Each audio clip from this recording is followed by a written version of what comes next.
Good night, bonsoir tout le monde, good night everyone. Bonsoir tout le monde, c'est SaintLucia.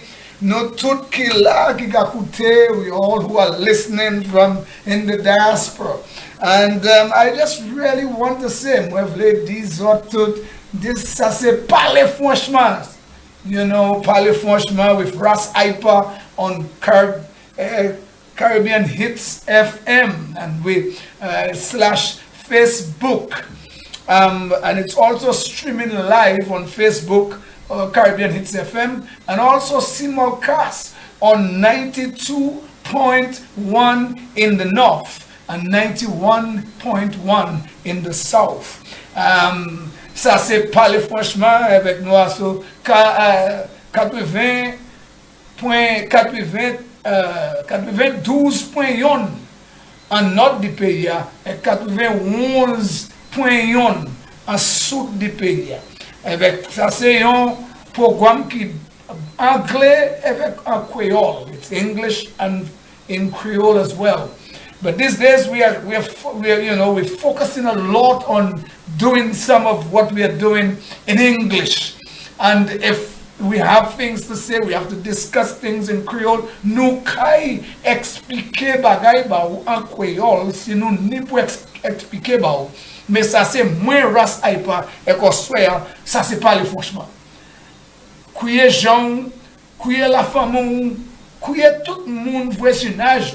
Dis-yo comme ça, Palay Fwanchman, il a et pour swear. Call your friends, call all your family, call people in the diaspora, people all around, call them and tell them and share the link with them that Palay Fwanchman with Ras IPA is on tonight. Tonight I really want to start in not a very good mood at all. What happened is we notice that sometimes, something is happening to our internet connection. Now, it is rumored that there are some people in high places are finding ways to try to disconnect shows that that is not favorable to them, especially people in places of governance. And they think that they have people they could connect with some of the networks that people are connected to in terms of being online, on the internet. And sometimes you have a show like Palay Fwanchman, and all of a sudden, the connectivity is disconnected. And then, the problem is there are questions and there are words and rumors that people who are well connected are getting ways and means of getting getting you offline, taking you off the system somehow, off the grill, one way or the other. And this, I think, is dangerous for our democracy.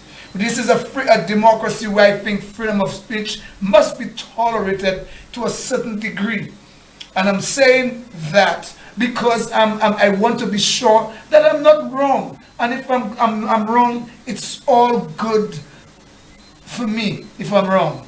If those who are making these assumptions that some people who have connections, who are in high places in governance or in the government of SaintLucia, has connection with certain networks and could alter or could do something to prevent or disturb or disconnect a program online because they have connection is something that I'm really disturbed about if it's really happening for true.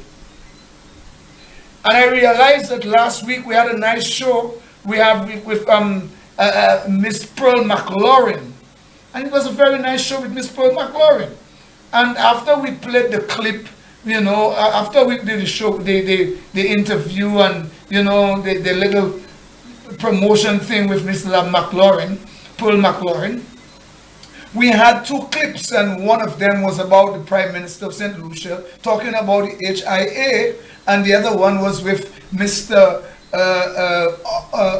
Oswald Augustine again with the HIA. And after I had gone into some of my, interpretation, or my analogy of the whole thing, we were just cut off from the internet. We were on radio, and I must appreciate those the people who were on radio listening to us. Continue listening to us when they cut off us off the internet, if they do, because I also want to believe that it's just sometimes the internet dropped for one reason or the other. But I also want to believe too that there are malicious people out there who doesn't want the point of view that doesn't really suit them to go out there. Some people who believe as long as you're not singing from their hymn song, you should not be singing, and so on. And I am very disturbed by that in our democracy. And I'm saying the political democracy we have should allow you to vent your opinion on matters that concerns you, matters you think that the government may not be doing the right thing on, irrespective of whatever administration is in office. And that's the problem. So I don't feel comfortable even thinking that this could be true. But I hope they will be able to prove me wrong. That is just sometimes some hiccups we have in terms of connectivity with the internet and so on. And when we get some kind of breakdown, it's just because of some natural thing that just happening with the internet and so on. Sometimes you just connected and then reconnected, and connecting and reconnected, or connecting or whatever. These are the kind of things you normally get. But sometimes we are disconnected and never reconnected, and that's the problem until the show is over. Is it something that because our view here is not sounding good for the government, it's not promoting government and policies that are not very good policies? Is it because of all of that? I don't know, but I just hoping that this is not true. And if there is anyone, in any of the networks we have there, whether Digicel or Flow or any of the other networks that are providing the internet and so on for people, and to people to be connected, via the internet, why do we have to have this disconnection sometimes? And it has always happened to shows that are not so favorable to the government of the day. And this is my problem. So I'm saying this, and I'm leaving it right there. People who understand what I'm trying to say, who probably may know better, may have some connection here or there to find out if that is true. You all could also call me here when the time is right and tell me that this seems to be something that is true. Because what I'm understanding is that they are doing it to shows that are not so, favorable to the present administration. So if you're talking things that they feel that is offensive, they're offending them or something, that they find a way to to put you off the grill, so to speak. I hope this is not true, and if this is true, stop it, please. This is a democracy, a free society, and now it has become so free that even criminals think that they could behave a certain way and do things a certain way. And sometimes we see people in government behave in some defiant manner, some deviant behaviors. I mean, could you imagine just looking at the picture with Richard Frederick and Wayne Shalry in the Swaze area where this hotel is now built there, this Hyatt Hotel is going to be built there, and so on. You remember that time there when Alan Shastney was in office, and a crowd of them went down there beating pan and doing all sorts of things. And the Honorable President today, Richard Frederick, was down there. And if you saw the defiant behavior, defiant against the law, and was in the face of an officer in khaki, inspector or acting inspector or acting commissioner or whatever position he had at the time. Could you imagine that? Could you imagine any young guy who's a criminal seeing something like that? How would he want to react to police officers? And there you are. You just had an incident happen some time ago at Blue Coral. And I'm not saying that the police officer is right. I'm not saying he's wrong. I'm not saying the guy is right or he's wrong. All I need to say is that police officers, please try not to let things escalate to that point. Don't let these things continue such a long episode in the eyes of the public, with that kind of debacle with a police officer and a young man and officers. That's not the way to arrest an individual. I don't know what the circumstances are. I don't know the whole story. But what came out there was not good for policing. It didn't send the right message for policing in the eyes of the public. Police officers must not allow these things to happen. If you grab the guy by his neck in a shirt, you left both of his hands free to do whatever he wants, and you have a gun on your side. It's a dangerous thing to do. Is that the way you arrest someone if you want to arrest them, by grabbing them by their shirt collar or whatever?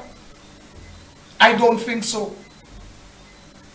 Neither do I think that it's right for people to just want to hurl a set of abuse at police officers.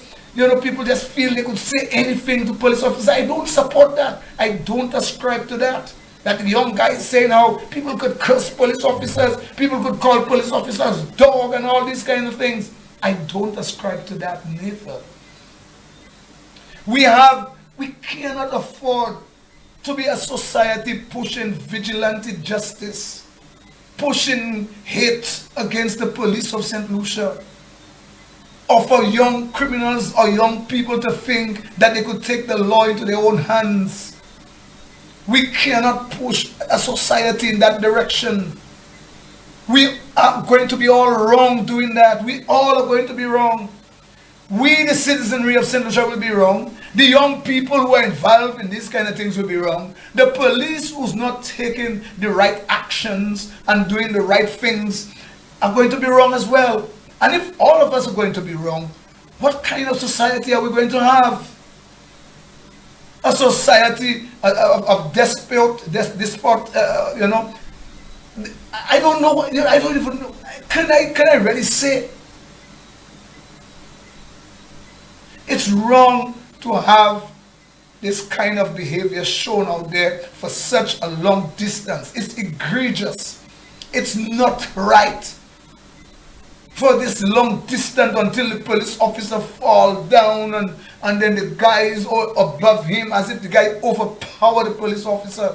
A sergeant at that. Whether he was on duty or not, I don't think police be off duty. In my opinion, you're never off duty. And the former cop guy who was one time, I thought he was in a terrible accident one time, and then he almost was, unconscious, couldn't speak, couldn't talk, he not unconscious, but he was in a state of, where he was almost in a coma at one time. And I believe that's why he's not a police officer anymore. But he wasn't helping much as a person who was a former cop. He was almost like patting the police on his shoulder, as if to say, what? I don't know. This incident is an incident that we should all learn a lesson from. The police must not go and try to arrest people in an unconventional manner, unorthodox manner. Don't grab no one by shirt or whatever. Pull out your ID. Identify yourself as a police officer. Tell the individual that you are under arrest for whatever reasons. And in most cases, police don't arrest people because they curse them. It's normally another policeman supposed to arrest you if you curse one police officer. The same policeman not supposed to come at you and arrest you. Because in the instance, why would you carry someone to in front of magistrate? You are the police officer because and it's you that carrying him to court. It doesn't sound correct, in my opinion. Police officers are taking other people to the court before the law for people who curse them, because that means another person. But if someone curses a police, why is the same police officer going to carry you to court for that? I don't know. I understood that the case was brought before a magistrate, and it was a slap on the wrist for the guy that they actually just threw the case out and so on. And I'm just saying, it doesn't sound like the right message neither. It doesn't sound like the judiciary is really working in the best interest of enforcing serious laws, sending serious messages and signals to people in the society that these sort of behaviors will not be tolerated. While I'm agreeing that I don't think the police officer, and I'm going to say that carefully, because I don't know how this thing started. I only saw what was shown on the social media, on the video that was videoed by someone, maybe the perpetrator friend, the accuser friend or whatever. But the point is that it was showing that this policeman has been was compromised. Now, in another sense, I want you all to get me right here. That I just say, oh my gosh, this policeman didn't just grab his gun and just try to fire shots, and you don't know who would have got killed or would have gotten killed as a result of that kind of behavior, that kind of action. I saw the police officer try to, reach to his revolver, his gun, but he didn't take it off. I think the other thing he took off was his phone to seek for assistance. But what was really the thing is that the police officer grabbed, who had the guy by his neck, by his shirt collar or whatever, and the guy had him almost in a chokehold situation. Anything could have happened. It could have been the guy who grabbed the police gun and shot him. And it could have been the police grab his gun and shoot the guy. But I don't think either of these actions were necessary, or I think it could have been avoided. And that's my opinion. This could have been avoided had maybe, and I wasn't there. So if I'm making this statement and I'm not correct, I hope people will call me here on 489-4781 and tell me, IPA, you are wrong, you don't have it right. I don't always have it right. I have an opinion that doesn't always seems to be right, doesn't always be right, I mean. And I'm not professing to be always right. What I'm professing to be is that I have an opinion on things, and sometimes my opinions are correct. I feel that this should not have happened. This should not be shown on that length of time on television or on social media. No one should have the right to record this thing until such length of time. And that's my take on it. And I hope someone will call me and give me some kind of other side of that story. Basically give me another side of the story. But that's my take on that so far. And I heard the guy got a slap on the wrist, on the wrist, sorry, on the wrist, sorry. And it's unfortunate the way our judicial system really works in St. Lucia. Flow and digital. Flow. Digital have managed to do something, and I don't know how you, Flow, cannot do it. Digital have been able to give you have money on your phone, and even though your data is on, or the thing where you turn on your data on or whatever, it will not take your money off until you put a plan or you have a particular purpose for your money that you would use that money to do. That's Digicel. Digicel have done that, and they have done it good. I think this is good, Digicel. What I think, Digicel, that I don't agree with you with, is that when you buy a 3-day plan and so on, and you give people 250 minutes, you give them at least 30 minutes to call other networks, and 250 minutes for digi to digi.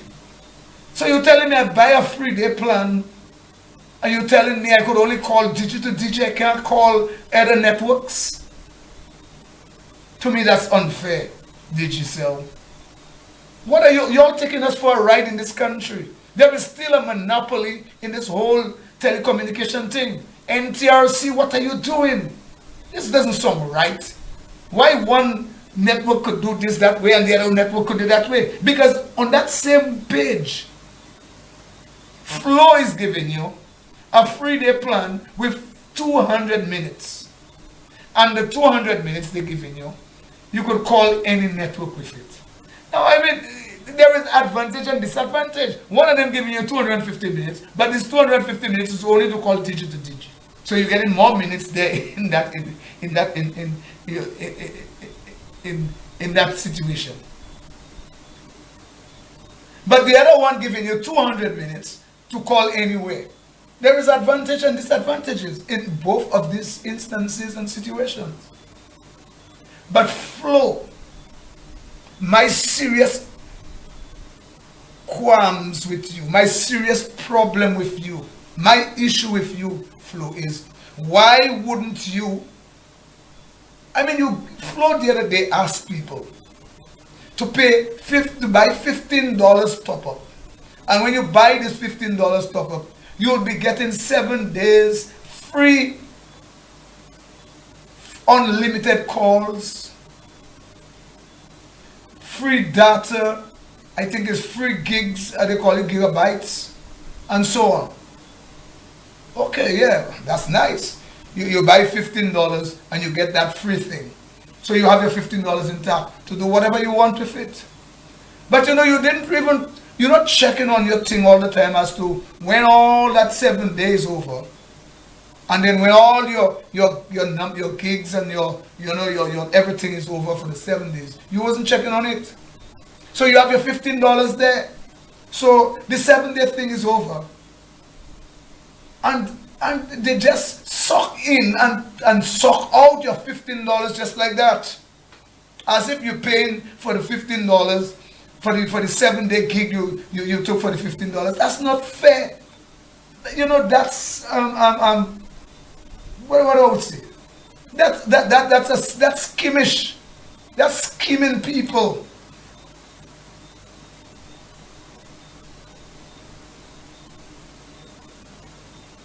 Flo, I think you need to do better than that. Find a way to prevent people monies from being suckled by you, because it's you taking the money back. So you're actually taking our money back. I will not say you're stealing it back, but you're taking it back.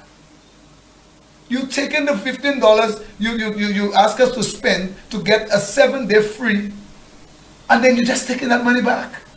Because we did unawares, we ask, we just have, we're there and we call in and we are not even knowing that, the data is going. This is, to me, this is unfair. This is trickery. You are tricking people. And that's not fair. In a democracy in the 21st century, in 2022, that's how you're treating people in a small island of 248 square miles with 100 and something thousand people. That's how you treat us, making so much money. You all are the monopolies of the telecommunication system in St. Lucia. Because no matter what we do, is the two of them we have, no more. And we have a very small population, but they are benefiting millions of our small population. Everybody wants to be connected. Everybody wants to be online. Everyone wants to have a data. I mean, why it's so expensive? Digital used to have a little data thing for 3 days, and you could get in unlimited calls. You all just cut it off, as if people are not supposed to get unlimited calls for 3 days. I mean, what sense that make? You all have the system in place. You all just being stingy with it. Stingy. Because you all are making the monies you could afford to pay your employees and so on, pay your taxes and make millions on the small island of St. Lucia. People in the metropolitan countries are getting better deals than us. Better, much better deals. Why are we getting such shabby deals from your telecommunication companies in St. Lucia? And the NTRC, what are you doing about that? Y'all come like you're not even looking after our own business first. You're just there. I don't even understand. The killings just keep going, the killings keep going. One of the guys and so on who was shot dead on the show say, one of the guys was shot as well. One was shot dead at the scene, and one was hospitalized. And another one was also hospitalized as well. Two of them hospitalized, one with blood, oozing continuously in his lung situation, and they have to find ways to cleanse the lungs of blood and so on. But the other one who was on some kind of machine, it was said, and it seems that he succumbed. I don't know. They have conflicting stories as to whether some family member had to come and ask them to take him off the machine or whatever machine that was keeping him alive. But rumors have it that he had already passed from a long time before they actually turned off the life supporting machine or equipment that was on him. It's just sad. Young people like that are just losing their lives.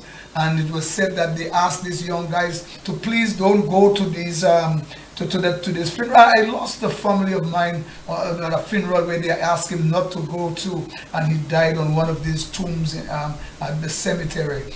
And I'm just saying that family and parents and friends and so on and neighbors and parents of these people want them to stay away from dangerous friends, dangerous company. And don't just pass and tell them, I wonder why to stay away from other friends, and to find ways and means to keep them off friends. Tell them if they keep keeping on certain kind of fellas who are involved in dangerous gangs and so on, criminal activities, that you're going to throw them out of the house. Throw them, find somewhere else to stay once you're going to keep these kind of people for friends. Because there are dangerous friends that you could line with and you could get your death as a result. Because some of the people who are the enemies may think you know things that you should know, and they probably may come after you to take your life away. So the thing about it, relatives and family and friends and mothers, fathers and all brothers and sisters, nephews, cousins and so on. Find ways and means to be a bit more vociferous, a bit more stern, to get your family and people, your loved ones, away from friends that are not good for them. People are not good to be their friends at all. It's time you start to take this thing very seriously, because it costs lives. And it's dangerous when a number of people are mourning for the death of their loved ones. And the thing about all this thing is that most of the time no one is arrested. These are unsolved murders, homicides and so on, and people are going about their merry way in the society, and they are criminals most of the time. Sometimes young guys around the place walking, going through the supermarket, you're in the same line with them, and there might just be a guy who have killed several people, and you don't know. What kind of society are we in now? And what kind of government we have that doesn't know how, not where, or how and what to do to solve the incidents of serious crimes in the country? What's the resolution to that in St. Lucia? How are we going to, you think guys will just give up guns just like that? You're joking. Guys need guns. Guns is to make money. Guns is to survive, to sustain your livelihood. Guns also to protect your life. Because you have your gun, you think it's going to protect you from the other guy who's going to come to kill you. Fellas have guns because it may be the next meal. For heaven's sake and God's sake, or for you all those who are out there who think you all are Christians, Rastas or whatever, ask this government to find solutions to resolve the crime problem in the country. How could we get ways and means to force guns off the street? Because nobody's going to willingly give your gun up. No, they're not going to do it. Just give your guns up. No, they will not do it. Don't look for that. That's impossible. It's not going to happen. Find ways to force these guns out of the street. Find ways to take guns off. You prevent guns from coming in the country. And when guns come in, I mean, you're just making a mockery of this whole thing. You're arresting custom brokers. Brokers who go in and you're arresting. You all didn't want to arrest the right people. Probably you all may know exactly who these guns who came in, which came in, sorry, the last time ago. You all probably know exactly who these guns belong to. But you all didn't want to arrest them. So in fact, you all just arrest the broker. The broker. So I hire a broker to clear sweets, dog food, a fridge, a stove, and all these things for me. And then and you all get information that there are guns and ammunition in these things. And you all just open all of them on the airport, on the port, sorry. While the custom broker is doing his work. So you already want to arrest the person who did that? There is a name on the document. There is a place of residence. Why not let the goods go there and then arrest the people responsible? I don't even understand what's going on here.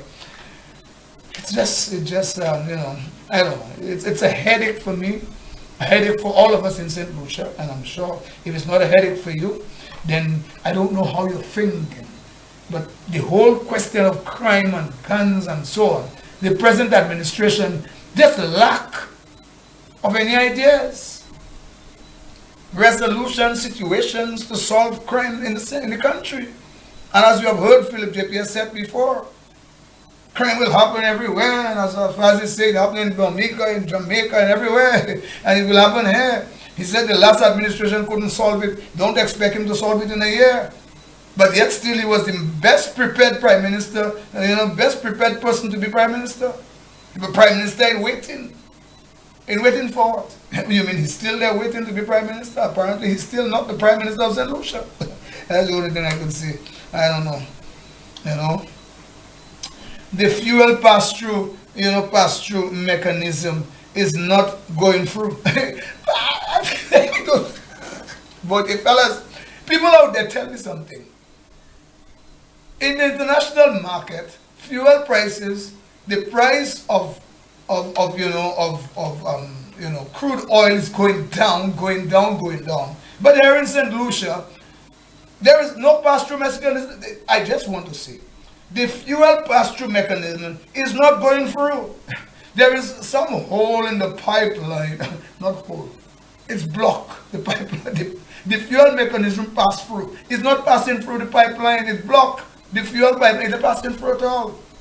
We're not getting the benefits of the international situation. Imagine on the 20 and 22 pound propane gas, they only mention the price that the government is subsidizing that particular amount of gas for. Could you imagine that? So Philip JP now has decided that he's not going through the fuel, the pass-through mechanism. So he's just going to tell you what he wants. So he tells you, well, $17 and something cents is been subsidizing the 20 pounds and the 22 pounds, whatever amount. And then the only thing he said, could you imagine now that the 100-pound cylinder was $320 something and something cents, has now come to $200 to $303 and something cents. Why the 20 and 22 pound cannot be the value, and the price cannot be decreased as per what is going on in international community, international market. So there is no pass-through mechanism working right now. Philip is just, his whims, just as his own whims, his own whims. It's just wimpishness that's going on here, and y'all can believe me. You don't have to, but y'all can believe me. That's what Philip is doing. He doesn't use the pass-through mechanism anymore. So let's finish with that. So don't go and mention GIS and y'all people about pass-through mechanism. It's not working. There's no pass-through mechanism. There is Philip JPA mechanism. That's what he's using there now. So he just come and talk some things, and that's it. The Minister of Finance, he just say what he wants to bring on, what he doesn't want to bring on, and that's it. That's it. Philip, I have a message for you. I don't know, but the man gave me a message for you. Pearl McLaurin, common law husband, asked me to tell you that he's very disappointed in you. He said he has been helping you and working with you. He's an ex-cop. And I'm sure you probably know him, Philip. Somebody must call you and tell you I'm saying that here now. And he's an ex-policeman. And he said he has been working with you. I think he's a tabby. You know the people they call tabby. And he is an ex-police officer. He just asked me, and I'm going to say it again. Pearl McLaurin. And McLaurin, I'm a McLaurin. I have some McLaurin in my family, so you probably my relative. And as I said the last time, and your problem, your situation with the tree that fell on your house, I understood that you just got loose leg to come and cut off the current and take off the whatever, but you still need the assistance. And I just cannot understand why, it's so difficult to help someone to build a plywood house very quickly. I think that is something that would happen in one day. I think Philip JP, as the Prime Minister of St. Lucia, and Honorable Richard Frederick, who has a $10 million in his hand to repair houses and build huts and all these things, can just get some plywood and get Pearl a house, bam bam. Why is it so difficult that Pearl has to go and do fundraising for West Country and Western, and Philip, Honorable Philip JPA, you offering to help her with the fundraising, where I think McDowell, imagine McDowell, McDowell is in charge of, upstairs the market now. Say McDowell, who in charge of market, Country and Western. So if you want to do a Country and Western upstairs the market, you have to check Dr. McDowell. Well, Doc in small letters, not capital, because I don't know exactly what it is. But McDowell or Dr. McDowell, I don't know. You now in charge of upstairs the market where they keep Country and Western dance. And now, Paul said that it's $2,000 to keep a dance, and you, McDowell, willing to break it down to $1,000 for her to keep a dance there, and Philip willing to help her to keep the dance to raise funds to build her house. It's not a shame, Honorable Philip JPA, that's what you want to do for someone who has been your supporter and a constituent in your constituency? That you cannot just decide to get some fellas. You don't even have to do it on the government level. Do it on the constituency level. Get some guys, your supporters. Get some plywood from some of your friends that you have given all kind of concessions. And let them get some plywood and some nails and a few pieces of board and something and fix the lady a house. Whether she's have said good things about you or not, I don't think that's a problem. You don't know, you're not supposed to be that thin skin as a prime minister. You're there to serve the nation of St. Lucia, the people, putting them first. That's what you said. Open your eyes wide and say you're putting them first. I just passed by where you have your little park, just going into Touche there. And that place, you really ain't putting it first. And you're there kind of bush I see there today. About this, Philip, that you put in people first. The children think, the only thing that first there is your face. You just have one big poster there of yourself. Putting you first.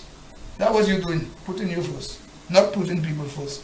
So, give Paul the help. Even though she came out here and she talked about y'all and said how, Frederick said how, that's not his place. And to me, that's a mistake, Fedo.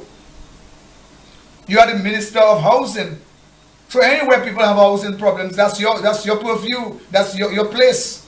Don't tell the lady that's not your area. Your area is the area of housing.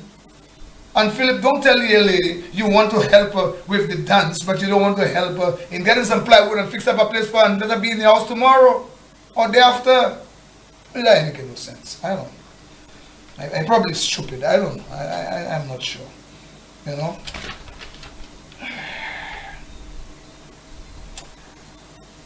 Boy, Riani, I heard you talking about this whole thing about growth and 8% growth. Just the other day, you're denying that there was 12.2% growth in the country during leading up to after the 2021 general election.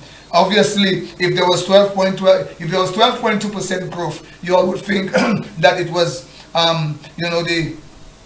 the former administration that really caused that growth to happen, of course. And then Philip JPM mentioned it in his budget. Oh, but Christopher Hunt came out in flying colors and denying this couldn't be true. In the time of COVID, how could you have had growth when COVID everywhere in the world was closed, blah, blah, blah. You couldn't have growth, you wouldn't have no growth. You wouldn't have no growth. And they run down this thing hard. Now, Riani is deputy, deputy press secretary of the prime minister, is now saying that they're bragging over 8% growth. Would it be a growth that the present administration actually is they are the ones responsible for any kind of growth now? No, I don't think so. The economy is just adjusting. It's adjusting to the situation of pre-COVID. Because during COVID, it couldn't be as you think it would be. Because COVID, the whole country was locked down. The former administration had it hard. For them was to experience 8-point-something%, 12-point-something% growth is almost like a miracle. After the whole question of COVID in 2021, there was 12.2% growth. You have to say that this former administration was like almost working miracles because the country was shut down. Nothing coming in, nothing going out, nothing at all. COVID. So today, don't brag about something that you have nothing to do with.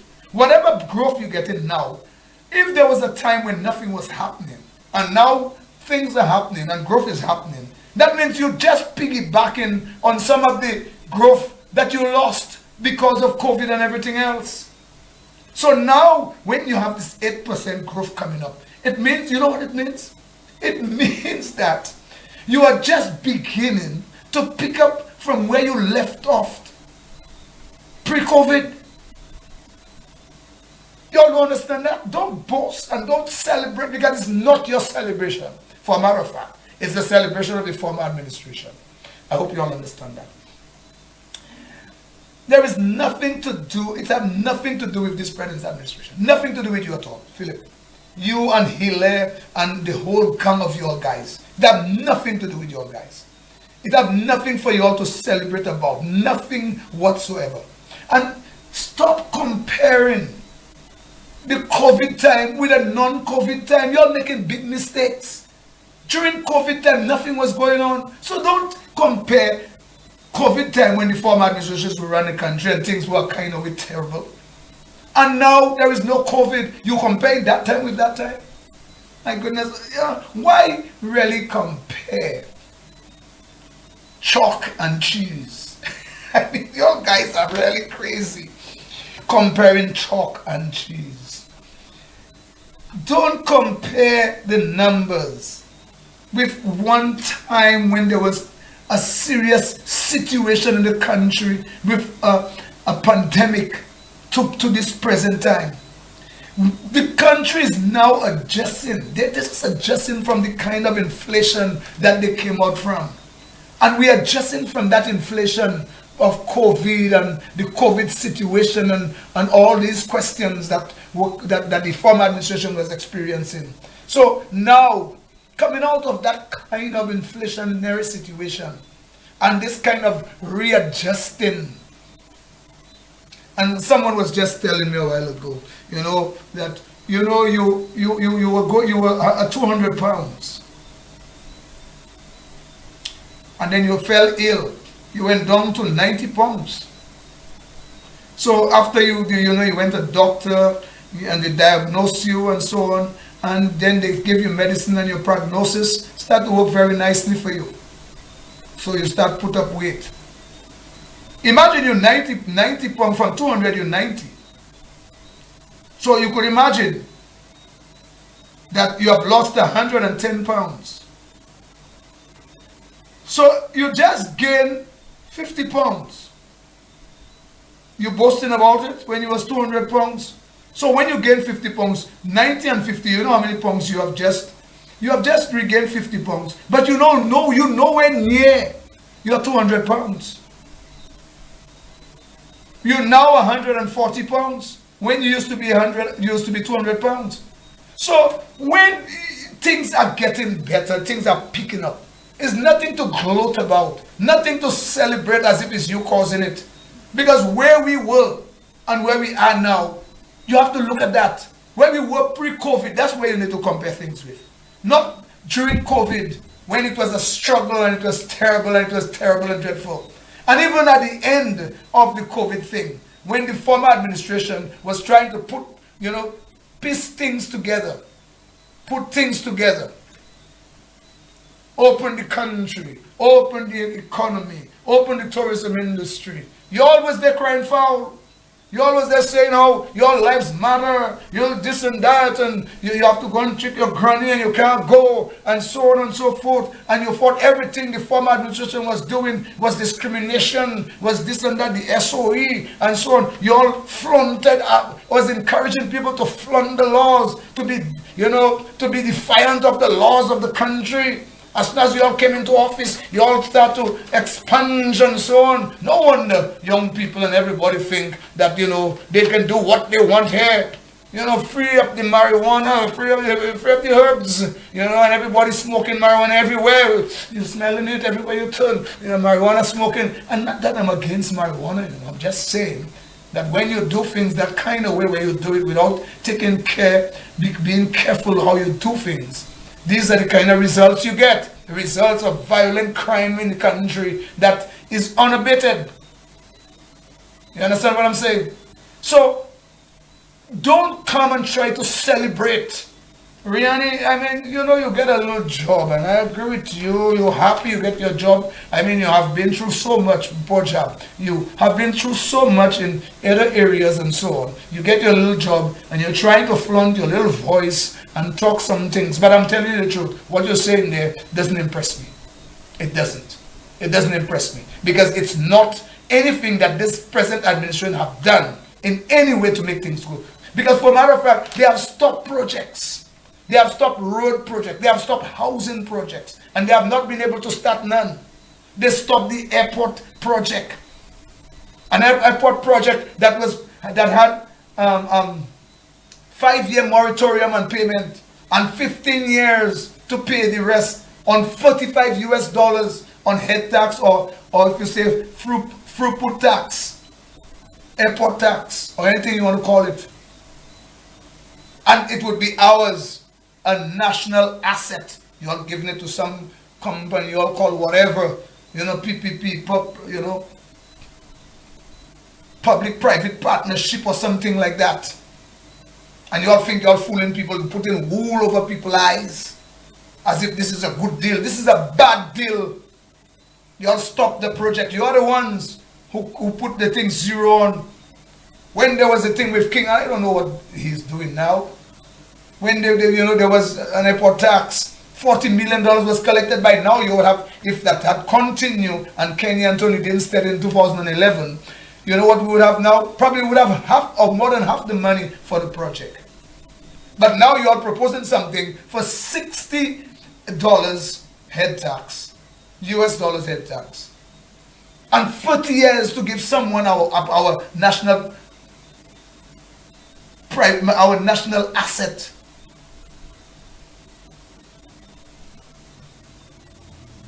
I don't know. I wonder if I can breathe. I don't know. But you know something? It's not anything for this present administration to gloat about.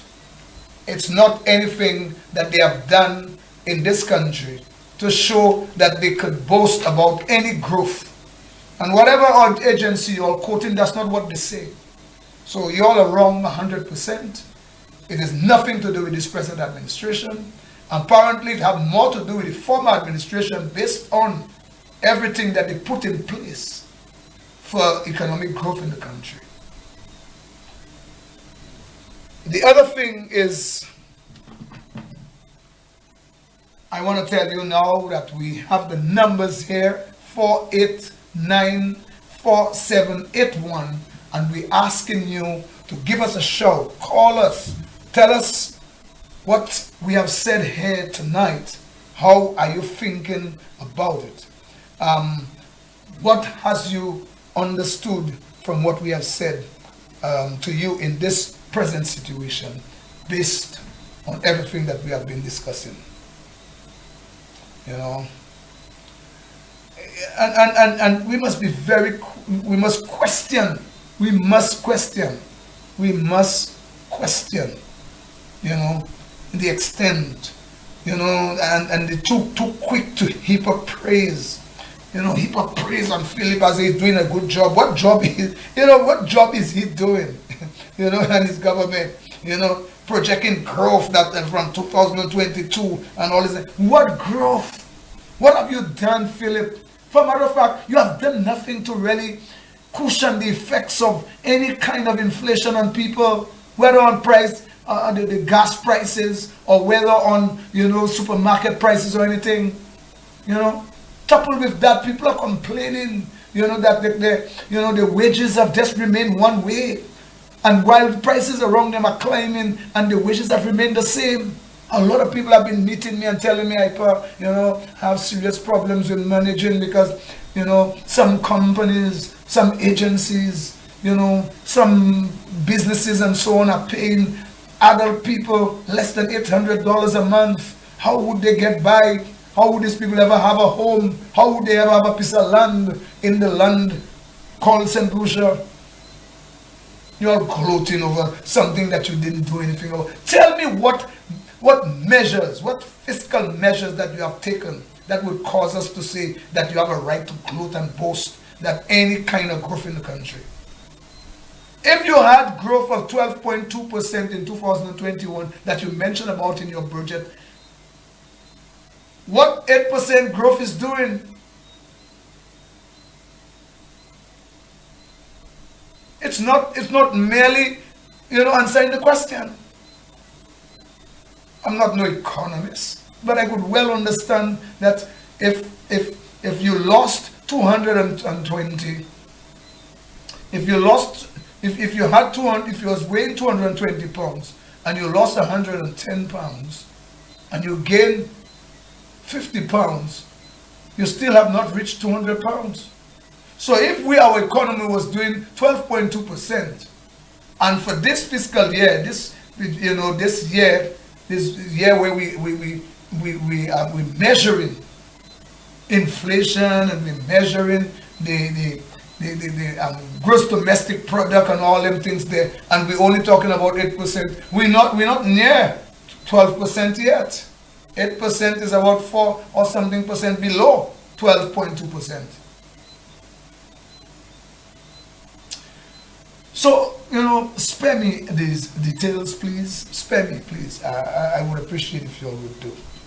I don't know if you all are listening to us, but I would prefer if you guys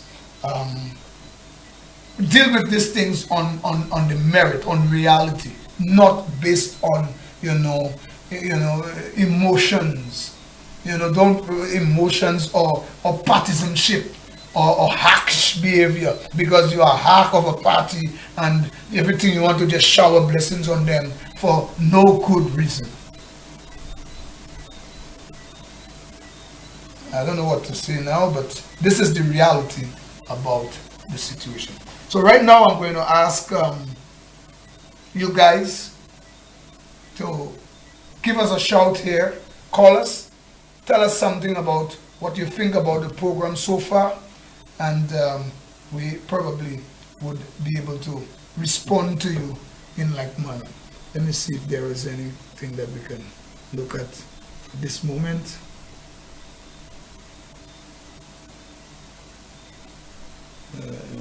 Nothing there now. Let me see if I have anything I could read from people, what they have been saying. people are talking, sometimes you want to hear what they're saying.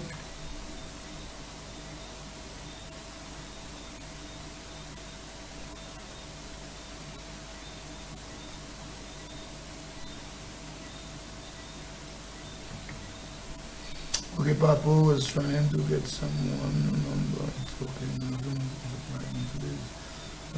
Okay, we no, we will have to pass that. We have to pass that.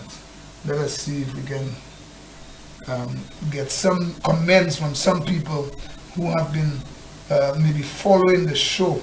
Let us see if we can get some comments from them and then see if we can hear them say something about the show or on the show. Let us see if we can follow them tonight. Let me see what they're saying.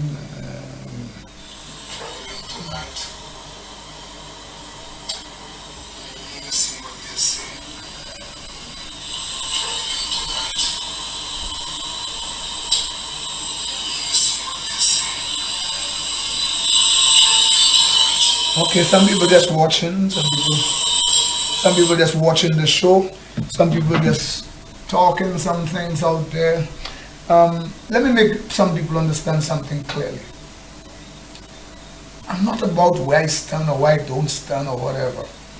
I normally talk about administrations that are in office. It doesn't matter which one. I don't really care about either administration, whether it be UWP or SLP. I just talk what I think I see going on in the country. And if things are not going right in the country, I talk about it. That's what I'm about. I'm not about, I have to swear allegiance to a political party or a political leader. Or Philip J. Pierre say putting people first. As far as I look, he's just putting people last. He doesn't put no one first. As far as I see, he put himself first. Because when I passed in Marshall recently, and I saw his face in the little park, the plain park where he put there in the entrance of Toulouge there, I know it's really himself he put in first, not the people. He put in the people last. Because that place have a kind of bush. School open, So you're gonna say after school children gonna go there and play on something, and they say they have internet there. The place bushy. So even all during the time when school was closed on vacation, Philip, you couldn't clean there, get some fellas to clean that place there. The place bushy. And then you're talking about putting people first. Not even children you put in first, Philip. Not even little children you put in first. I think it's only one picture. Anyway, I mean that one. But it's not even people, not even children you really put in first. I mean, it's a shame, man. I was crying shame and great disgrace. That you're talking about putting people first, and some people have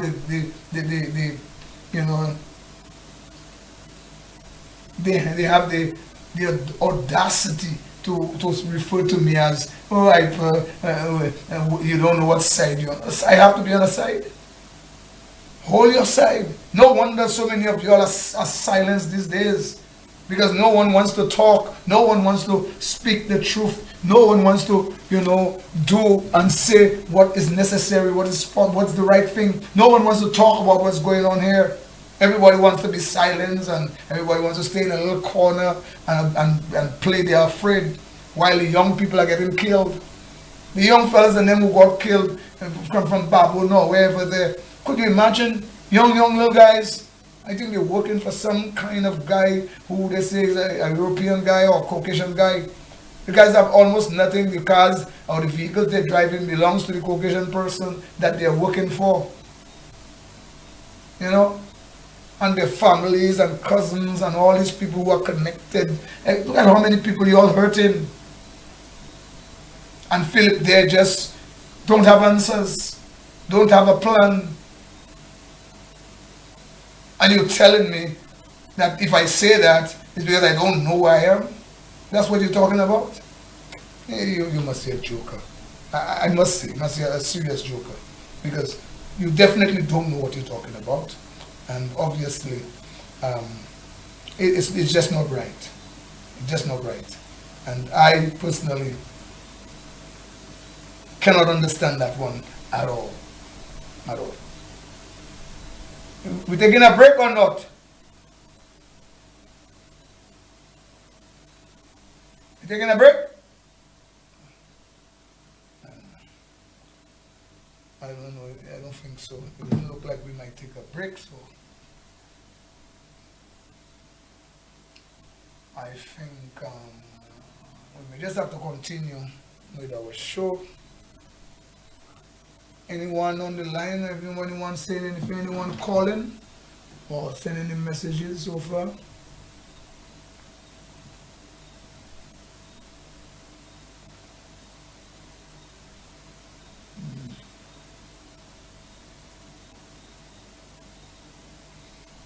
Messages so far. Somebody they had a missed call here, but anyway, that's okay. And I don't know whether the passing of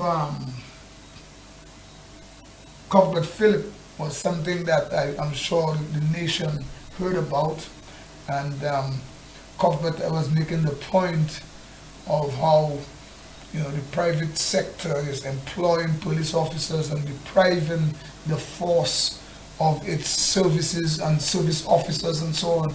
He made these points, and I kind of want to agree with Cuthbert. I mean, I don't always think that you need to talk a lot of good things all the time about someone who passed away, or mostly bad things about that individual as well. There are things about him I personally want to say I very much were against, I dislike. The manner that some young person, demise came as a result of his action was something that I have never really been able to get over, in terms of trying to say how I favor or don't favor him. But some of his speech about police officers involved in working and doing moonlighting is something that is of serious concern to us in St. Lucia. I think we need to be able to, have police officers to do their job properly. And again, even that police officer who was in that restaurant there, was he working there? He was off duty. When was his duty? Was he working a 6 to 6 shift, and then he found himself in another job working as someone protecting a particular business or something? Was that the case? And if that was the case, that's just a case in point. When you are a lack of proper sleep, you're not getting proper sleep, there is a reason why you have to sleep, And if you're not getting proper sleep, you probably may not have a proper judgment to be able to exhibit on matters that you have to deal with. That's the problem. You understand? Matters of concern, or the matters that may arise before you, the day when you didn't sleep the night before because you were on duty as a police officer, and during the day now you find yourself doing some kind of work here and there for some private business people to protect their businesses or whatever. Your judgment will just be very clogged. You don't have the kind of proper judgment you have to execute in these sort of circumstances and situations. That's the problem here. So I am here to really say that I'm not supporting this kind of moonlighting, rampant moonlighting that is going on here. I really love police officers and I want to respect them. I have the utmost respect for them. Their work is so important and paramount to the security of the country, the citizenry of St. Lucia. When we don't really have a proper police force that has police officers working in the best interest of the security of the country, we're in trouble. When sometimes the biggest interest is to be doing moonlighting, doing an extra job here and there, we are in trouble in the country. When we have a government that shows as though they are cowering to criminals, or probably they are afraid to take actions because maybe there are questionable characters in the midst, it's something else in our country. When our government is taking away the gun licensing regime from the hands of the police into the hands of some kind of set of private or other citizens. Who's going to do the vetting? Presently, the licensing of a firearm from the police force would take the special branch to investigate that individual. So when you take it off and you put it in some kind of board or committee, who is going to do the vetting? And Philip JPS said, you have to be fair. What does he mean by that? What does it mean by you have to be fair? Do you have to be fair means you think the police officers are taking too long to give someone a licensed firearm? Or is it because they deny some people who they believe doesn't deserve to have a firearm, they deny them the right to have a firearm, and you're saying they have to be fair, these people should get a firearm? Or is it because there are questionable characters in your midst, and they need to give guns to questionable characters as well? And then you want to find ways to be able to give these questionable characters licensed firearm? Are these questionable characters now boasting and parading as if they have a licensed firearm and they don't? So when you issue one to them, then they could confirm that yes, in true, we do have a licensed firearm. And these are questionable characters who have questionable records. Are we trying to give convicts firearms? Are we trying to give people who have been dangerous criminal elements, people who have said on air that they were involved in gangs? Some of them lie and say how they were members of gangs. And I know for sure you can't was a member of a gang. It's either you are or you was never. Or if you wasn't, you're not here again, you're probably dead already. Because ex-gang members doesn't survive long. Former gang members doesn't survive long. So when guys on air, on particular television and radio stations in the morning, telling people that they know Dodders Coke, Christopher Dodders Coke, they know them well, they was their friend in Jamaica and all these things, and that they were gang members of gangs and so on, you need to question, are these guys who are associated with certain people in parliament, in cabinet, are they trying to get guns? Are they associated with questionable characters? This is a serious situation in our country. You could fly high, fly low. These things are causing our young people to be encouraged, to be people that these people, they are encouraging them into crime.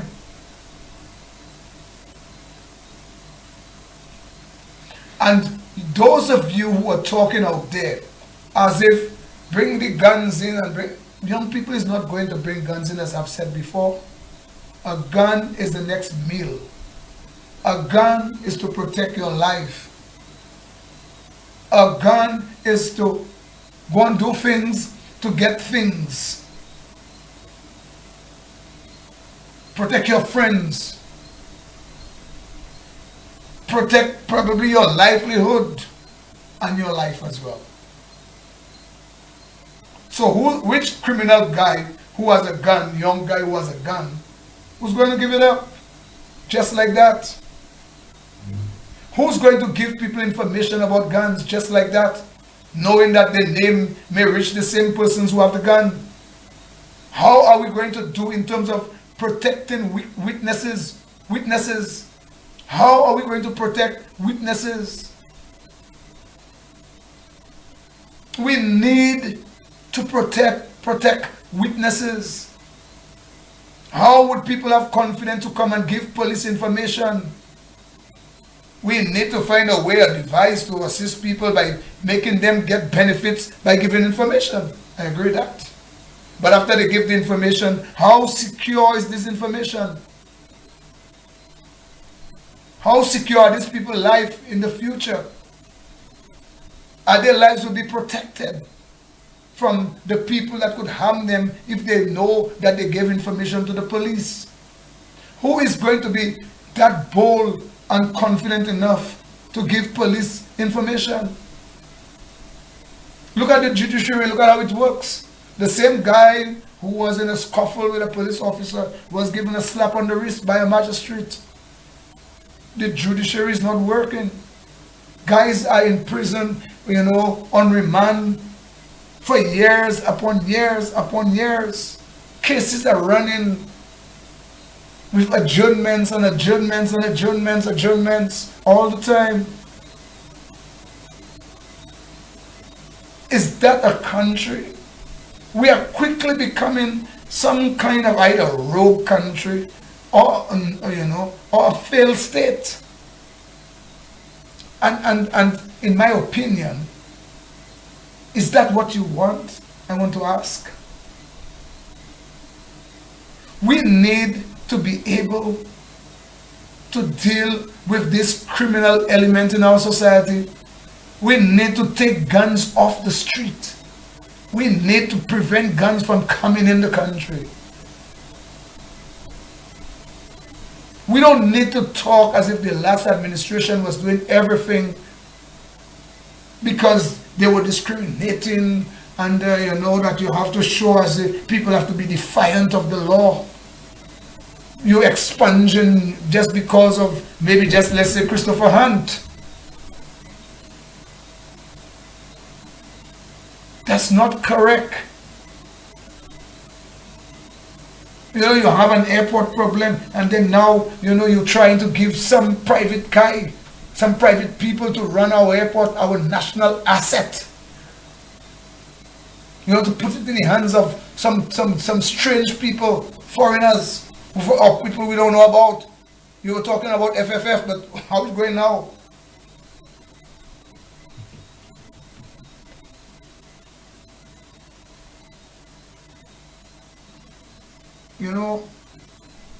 Someone is calling us there. Let's use that. Hello, good night. Hello, good night. Hello, good night. Oh my gosh. Shouldn't be. 4. Hello, good night. Somebody calling us there, but I ain't hearing the person now. Hello, good night.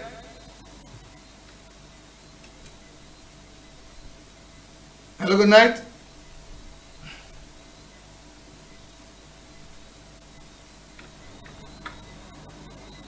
Hello, good night. You, but you're not hearing me.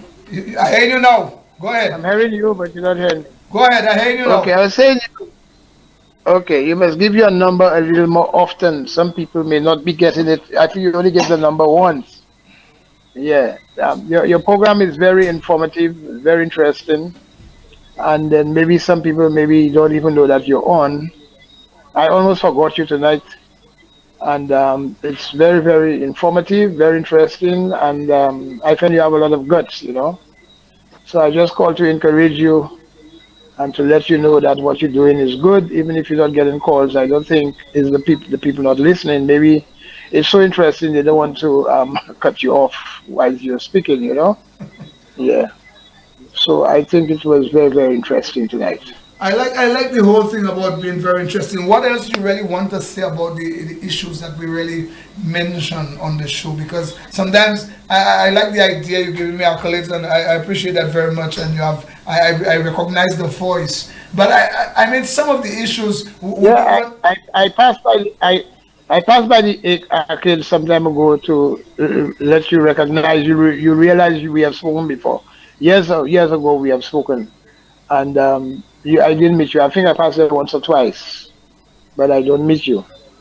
Well, the thing I like about the program, as I told you, is that number one, the police. Well, I don't even want to look at the video. I've heard a lot of people talking about it, and the thing about the guy that was saying words was the police at the time the fight was going on.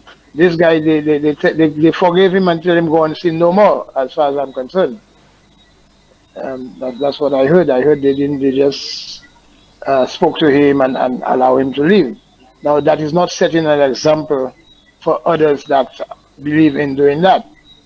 You know, I think they should try to set an example for what is going on because the policemen are not respected right now. That's I true. mean, it's true there are bad eggs in the force, but everybody is not the same, and those that are trying to do their best, they're not being encouraged. You know, Truly. can you imagine you arresting a guy like that, and next day the guy's on the street laughing at you? Waiting. Yeah, Like yeah, that's not this making is something sense. that is not there. I also want to say too that again, a police of that stature. I think he was a sergeant. I think he also most times Yeah, he's he in was a sergeant, but the other guy who was assisting, I understand, he wasn't a police. He's a probation officer or something. So he was a former cop. He was a former cop. He got in an accident and he was in right. some coma some time ago and all of that. Well, but the police who was involved, actually, he's an officer who does be in charge of the Central Police Station on Bridge Street. Oh, I see. Yeah, but the point I'm making, I'm calling, is while I don't want to cast blame, because sometimes when you try to blame, then you miss the point sometimes. I just think that this should not have, have gone on for such a long time. I think it was rather unfortunate that that was allowed to get on to go along for such a time. That thing was allowed to be paraded in the public and so on. I think that was one of the Well, first dangerous my era. my my my opinion is that policemen shouldn't depend on a cellular phone to call for backup. In this day and age, they need to have radio. Each of them should have the radio where you can just press a knob and That's another good thing. automatically Yeah, they that's would a know very good point you're making. where you Because are. now you have This to cellular phone dial and you dare a fella and all hold that, you. and it's not always reliable. The cell phone is not always reliable. Huh? I agree. And the other thing again, Sometimes the phone itself can give it trouble. yeah, Huh? caller, the other thing that was But we the but thing that years ago, all police cars had radios in them. that's You before. know. Yes, I agree with you. But you know something that But since the concerns me a cell, bit, caller, ah, the mood or the method of restraining people sometimes is questionable. How police do these things. If you grab a guy by his collar or wherever, you have both of his hands mhm. free to do whatever he wants. Not true? Well, maybe, but I Yeah, I but don't know the of, whole not story. maybe I caller. don't know what led. I'm saying I don't know what led to grabbing the guy where he was grabbed at. I agree with you now too However, because that's the same thing I said. I said I I don't don't know. know what I led don't to have the that, full details. Maybe that's how he could have done it. but I I'm remember a saying long time ago that they used to hold on. Babs, come and take the child. Yeah, my grandson was disturbing me there. Yeah, yeah, no, he kind of cut my concentration, you're trying to fault. Yeah, I was saying, oh yeah, long time the police used to grab them in the back of the pants, the back, and carry them down. But now I don't know because of all these guns they have around the place, and I have better guns than the police, and I kill the police. I don't know if that is a hindrance to the right way of doing things. I agree You with you know? too, and I'm saying maybe there should be Yeah. revisiting the whole question of how police must restrain people, how they must approach guys who are defiant, guys who are using obscenities and obscene language and so on to police. And I'm saying the same policeman shouldn't be the person who trying to arrest someone who's using insulting Yeah, language but to that's him. providing the assistance available, providing That's that he true. had a radio Correct. where he can call for help. That's Now, true. if you don't have that, he's there alone, and with the kind of environment we have these days, where people cursing the police, saying, "Let the man go," police this, police that. I mean, it's really to me. I don't wish I was in the police shoes. I agree. I agree. It And is it's just a really difficult, situation and where it have to do with all the guys that was expunged. Is the word called expunged? yeah, they expunge. Yes, Um, yes, they expunge a right. So number you of find all that again. it doesn't make sense arresting a guy and then you expunge him. I mean, That's and the the other magistrate letting him go, thing. give him a little pat on the shoulder and tell him go on no Yeah, more. You yeah, know. that's true. That's another thing. So But again, to me, we to me it's yeah, really difficult. Eh? we just sending the wrong message there too. I agree. And one of the Yeah. things that we have to You probably ensure that the method that policemen use to restrain people are probably more tactical than how it used to be before, because we just don't Well, want they'll a have to go through situation. a different form of training. Yes, a different approach to restraining people, Yeah. subduing them, and so on and so forth. Because I mean, could you imagine if the fella Go and have the talk to police Granny. in the Come, come. neck, the police have the fella in the neck. The guy have two hands free to do whatever he wants. So, Anything could have happened there. I mean, in supposing yeah. the police officer had pulled his firearm and shot the guy dead, or the guy himself, whose hands were free, could have pulled the police firearm and shot at him as well. So a number of things could have happened there. Yeah. Anything like that would have happened. So, Keep it so coming to I me. think it's a lesson to be learned from what happened there, and I think the judge reaction was not is of no help. I mean, it was like a slap on the wrist, and it just not helping in what we are experiencing there right now. I think a stronger message should have been sent that irrespective, because something I'm not saying I don't want to happen in St. Lucia, my friend. Irrespective to people have freedom No, of speech and all these things there. I the other don't think it's a good thing that people think they could tell policemen anything, they could quarrel with policemen, they could curse policemen, Well, that's how. and I don't think police officers should be involved in that neither. I don't think no police officer should be Yeah. involved in no quarrel with nobody and exchanging expletives and all these things. Well, it has to come from the top. If the head is not respecting the police, you don't expect the others to Yeah, respect. because you saw And what we don't happened. know You saw what. the picture that was played some time ago. I never look at it. I don't look at these things. You mean you didn't look at the copy I of the didn't look at picture it. with Wayne Uh, Shalry and Richard Frederick in his face when they went to yeah, that Swansea? even this I heard about it, but I didn't look at it. You didn't look at it. I don't want Let me anything. tell you, when No, you I don't look want at it. that, I don't want anything to bring up my blood pressure. You know. when you look at that, my brother, Yeah. it just tell you is a Because show of defiance to defy the defiance against the law. Because that was against the law. Because Wayne Shalry may have been. yeah, I've heard about it on many stations that it was something else. It was You know. egregious. It And was egregious. as I was saying that if I am doing some kind of illegal activity and my son started doing something which is similar, not the same, and I try to correct him, he can just tell me, but you're not doing any better than me, you know? That's what's going on right now. Correct. It was egregious. Yeah. And when you saw that, you know what that was saying? It wasn't sending a signal as if it was just an individual Wayne Shalry. It was defiant of the law. Yeah, and the guy is a lawyer. He's a lawyer himself. He was supposed, yes, that's So what he knows supposed the to be, law. yes. Correct. I guess the way I look at it is that I am so strong that nobody can touch me, so Yes, I can do what I correct. want, you know? Correct. How it is, yeah. Yes. The guys know something you don't know. Correct. The guys know things that you and I don't know. Why they can't touch him? You know? Correct. A lot of people get away with anything in St. Lucia, you know. That is true. Look at the That is case with Ile, that they went to see that justice was done, you know. And what about the other cases where justice has to be done? And up to now, Yes, the and you cases know have- what have- hurts have me, been Caller, solved. a lot is a lot of these murders. I mean, someone was chopped to death. A guy's hand was chopped off, cut clean off the ground to the ground, and two guys was shot at, and it looked like people knew that these guys would have died because they asked them not to go to these funerals, and cars were moving up and down, circulating the city looking for these people. And the other thing is that too, Caller.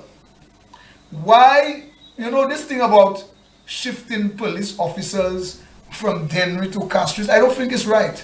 Because I think when you should shift a police officer, you know what time up, my brother? When you have a funeral in Castries, you bring a police officer from Swansea, nobody have known about him. So he comes there, he's in uniform, he's there along with the fellas, He's drinking a little beer in between, trying to find out what's going on. Because when you have these type of funerals based on someone who was killed or something, there are things that police can gather some information on. And then you bring in police from out district where no one knows in that particular jurisdiction, and that they could go around and try to figure out what's really going on.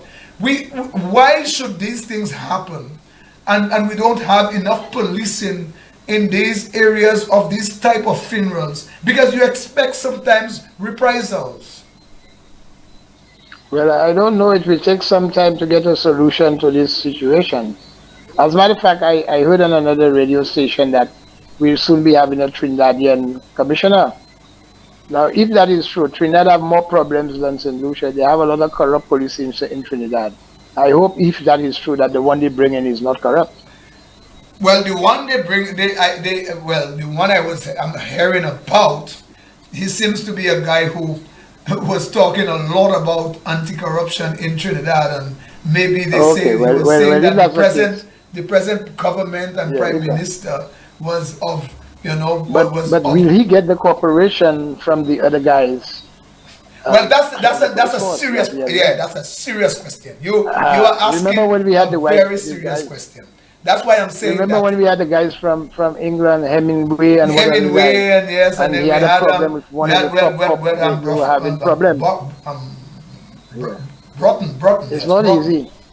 Yes, you had Broughton as well. You know, one of the things we need to do, brother, I don't know how this thing is going to work out, but we need to get rid of corrupt cops in our police station. But how will you do it? That's the other thing. How will you do it? Someone has to have the guts to get rid of them, investigate them. What I'm saying, do you have the proof of which one is corrupt, which one is not? Well, that's what. Have a proper investigation done. Let us get some. All right. You know what I think too? I think we need to have some kind of proper investigation done. And when these investigations are done and the reports are out, we have the reports. We don't expose the report to the general public, but we act according to the recommendations of the reports. That's one of the things I think we can do. In the investigation, who will you interview? Will you interview the same policemen that are crooked, or how do you go about doing that? There's a way that you have to do it, but then I still look at that also as a. And I think you need to talk to both police, the citizens, everybody you need to talk about. I mean, in the final analysis, there are people that you will talk to. It will be easy to be able to get information. What I heard happen in the impacts report is that some policemen squealed on some. You heard that? No, I was listening. I was talking. What you were saying there, I was talking at the same time. Oh, sorry, I didn't get you. What you were saying? I'm saying, let's assume I am a baron, or I have maybe 12 or 20 people working for me, selling whatever. And the guys come to interview, and they interview me or my colleagues. What information can they give to this guy in relation to rectifying the problem of the crooked cops? Well, you know what happened the last time, and I'm glad you asked that question. What happened the last time when they had the impacts report is that when they brought police officers separately to ask questions, some squealed on some. Now, I think that's that's what I was told. I was told that police was responsible for allowing this impacts report to come because of giving information on other policemen which may not have necessarily be the truth, but because of some grievances towards each other, it created that also. And again, if you're talking to both sides, there probably may be somewhere where you can decipher as to how this thing really go, because sometimes when you're getting evidence and people are exposed, that's why you have judges sometimes, and they hear both sides, and then they discern from as the information they got. So sometimes I agree with you that while you're getting conflicting information, there are professionals who knows how to decipher and manage to bring up the situation as to balance the thing in a way. Because most times you go to a magistrate and call, I'm sure you'll agree with that the magistrate heard that story, and then it's up to the magistrate based on stories that they hear from witnesses, from the defendant and the complainant and other people, and then they take from that, they deduce whatever they can from that to come up with a situation to say who's guilty and who's not. One of the things that would assist in case of the investigation, if you have this lie detector tests, so you can really know who is telling the truth and who's not telling the truth. Although some people some people know how to master the lie detector too, you know. Even that, people know how to be able to speak and don't waffle. Yeah. So that is a situation we have to find a solution, but I really hope they do that soon because things getting out of hand, you know. It's not things getting out of hand. I think, caller, this is the understatement. Things are out of hand, caller. Things are out of hand. Yes, we are not controlling the crime situation. All these guns coming into the country, you know, in different. But caller, as you said, all these guns coming into the country. Caller, you remember the situation just recently, where a custom broker was arrested for guns coming in, and what I said was, I believe that they didn't want to arrest the real perpetrators of that crime because guns are here. It's not that there's someone planning to bring them here. They are here now. They are in barrels, in whatever, in dog food and whatever. And you're busting them things open right on the custom, or at the ports. I think those people who had information that these things were there, allow the thing to go where it go, and then after to make the necessary move. Well, yes, that is very important. However, for them to do that, they would have to investigate this thing before.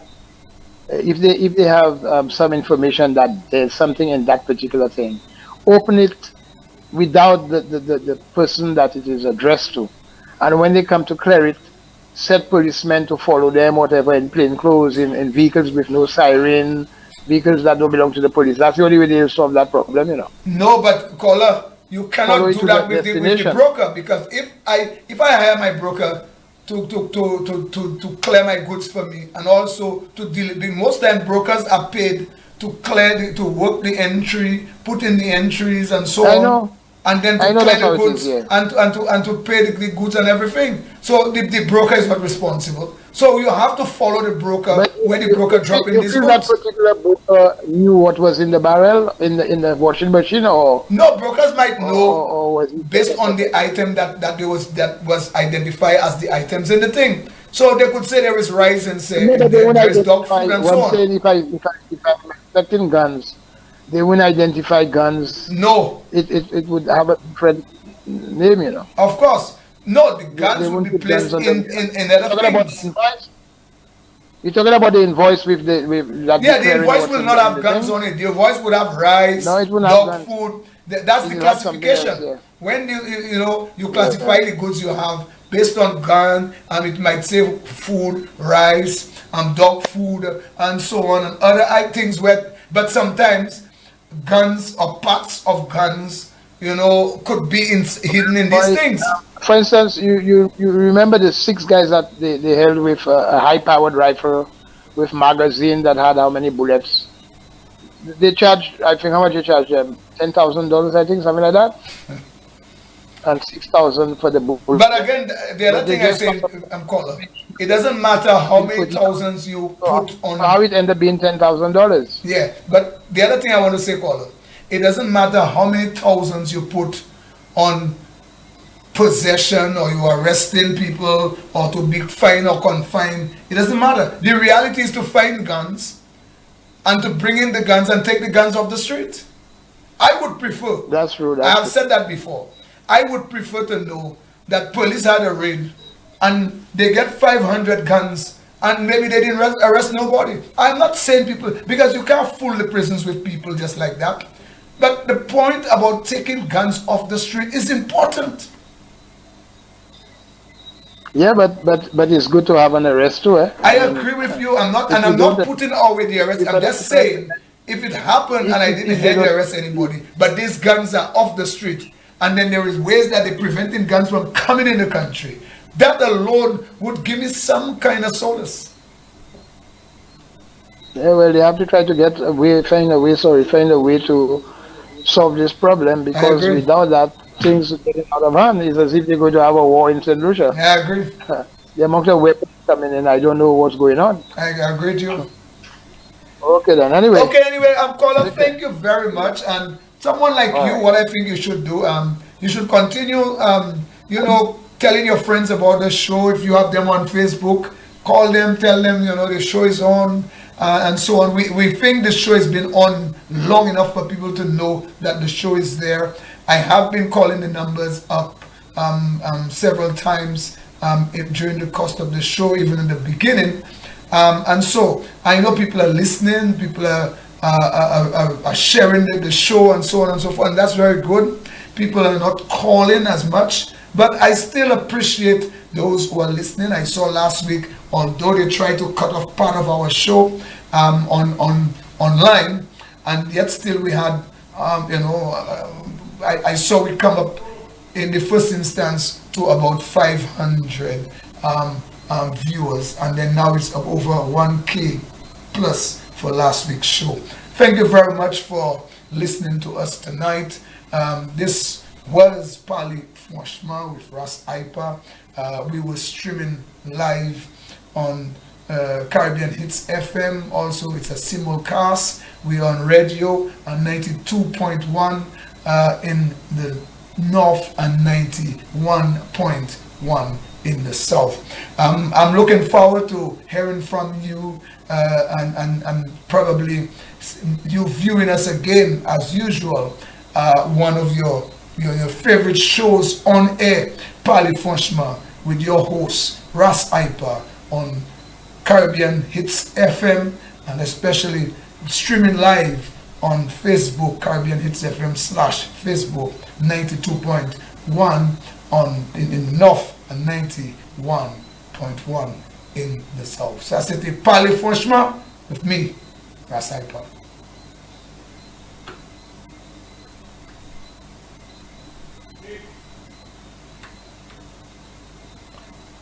Yeah, have you ate it?